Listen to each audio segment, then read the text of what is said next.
அன்பர்களே, இன்று வளர்பிறை சதுர்த்தி. மத்தூர் ஸ்ரீ சித்தி விநாயகர், ஸ்ரீ அனந்தீஸ்வரர் ஆலயத்திற்கு செல்வோம். இந்த திருக்கோவில் வட கேரளத்தில் உள்ளது. மங்களூரிலிருந்து 54 கிலோமீட்டர் தொலைவில், காசர்கோடிலிருந்து 8 கிலோமீட்டர் தொலைவில் உள்ளது. மதுவாகினி ஆற்றங்கரையில் அமைந்த தலம். இந்த கோவிலின் மூலவராக கருவறையில் லிங்கமூர்த்தமாக ஸ்ரீ அனந்தீஸ்வரர் காட்சியளித்தாலும், இங்கு உள்ள சித்தி விநாயகரே முக்கியமான மூர்த்தமாக போற்றப்படுகிறார். 10ஆம் நூற்றாண்டில் பிரதிஷ்டை செய்யப்பெற்ற இந்த கணபதியின் உயரம் 168 மீட்டர். தெற்கு பார்த்து வீற்றிருக்கிறார். இந்த கோவிலில் சிவலிங்க பிரதிஷ்டை செய்ய தொடங்கிய யாகத்தில் முதலில் விநாயகரை வழிபட மறந்துவிட்டார்கள். அதனால் கடும் மழை பொழிந்திட மதுவாகினியில் வெள்ளம் பெருக்கெடுத்து ஓடியது. அதனால் தாங்கள் செய்த பிழையை உணர்ந்து யாகம் நடக்கும் இடத்தின் வடக்கு சுவற்றில் விநாயகர் படம் வரைந்து பூஜித்தார்கள். பச்சரிசி மாவில் உருண்டை பிடித்து நிவேதனம் செய்தனர்.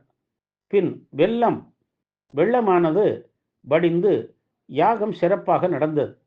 பின்னர் விநாயகர் படம் இருந்த இடத்தில் விநாயகர் விக்கிரகம் பிரதிஷ்டை செய்யப்பட்டது. அது நாளுக்கு நாள் வளர்ந்து 168 மீட்டர் உயரத்தை எட்டியது. இந்த தல பெருமைகளை ஸ்கந்த புராணம், பத்ம புராணம் முதலியவை தெரிவிக்கின்றன. மதாரு என்னும் பெண் புல் வெட்டும் போது அவளது அறிவால் புல்லினுள் மறைந்திருந்த சிவலிங்கத்தின் மீது பட குருதி வடிந்தது.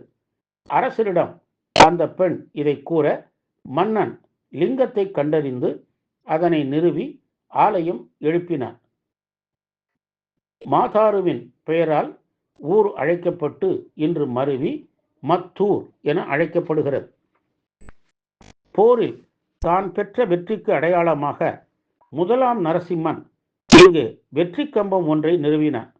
இந்த கோவில் சிவாலயமாக இருந்தாலும் கேரளாவில் உள்ள பிரசித்தி பெற்ற 6 விநாயகர் கோவிலில் ஒன்றாக திகழ்கிறது மத்தூர் கோவில்.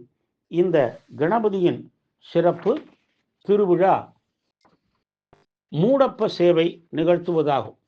ஒரு மாதம் முன்பிருந்தே அருகில் உள்ள அடூர், டுகன், காவு மற்றும் கணிப்பூர் ஆகிய 3 ஊர்களும் கணபதி ஹோமம் மற்றும் பூஜைகள் செய்கிறார்கள்.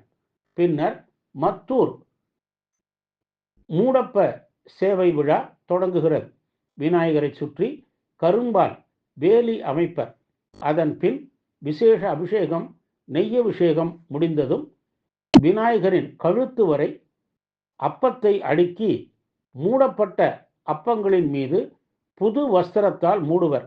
அதன் மேல் அருகம்புல்லை கும்ப வடிவில் மூடிவிடுவர். 1 மூட்டை அரிசியை விநாயகர் முன் வைத்திடுவர்.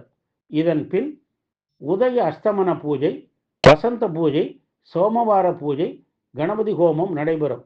மறுநாள் காலை மகா பூஜை நடைபெறும். அதன் பின் பிரசாதம் வழங்கப்படும்.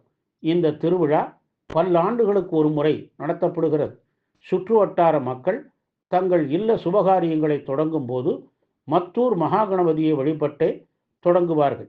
ஏப்ரல் 13 தொடங்கி 5 நாள் விழா, விஷு 2 நாள் விழா, நவராத்திரி, சிவராத்திரி போன்றவை இங்கு விழா நாட்கள்.